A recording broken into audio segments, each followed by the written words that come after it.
14,43 triliun ke 124 negara.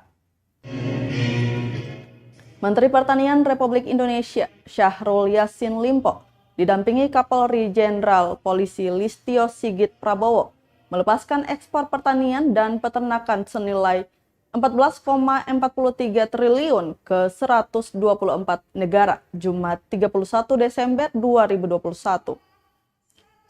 Gebiar ekspor pertanian 2021 yang berpusat di Terminal Peti Kemas Pelabuhan Soekarno-Hatta, Makassar itu diikuti 34 provinsi di Indonesia secara hybrid, yakni daring dan luring.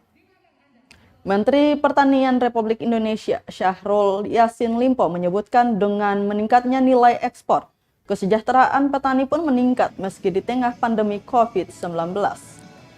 Dia menyebutkan kondisi pandemi COVID-19 yang melanda dunia kurang lebih 2 tahun ini, Indonesia termasuk negara kedua setelah Cina yang berkontribusi dalam hal penanganan dari sisi ketersediaan pangan.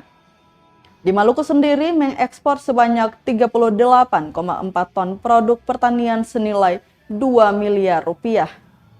Kepala Karantina Pertanian Ambon, Aris Hadiono, mengatakan angka tersebut baru terhitung sejak 16 sampai 30 Desember 2021. Produk ekspor pertanian tersebut terdiri dari beberapa macam komoditi seperti pala dan damar. Pala diekspor ke Cina dan damar ke Bangladesh dan India. Menurutnya, produk pertanian tersebut tentu sudah terbebas dari hama penyakit.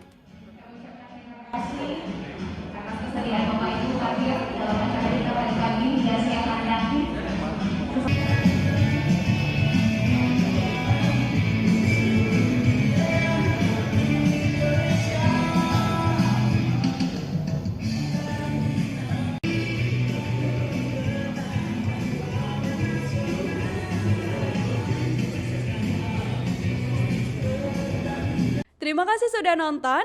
Jangan lupa like, subscribe, dan share ya.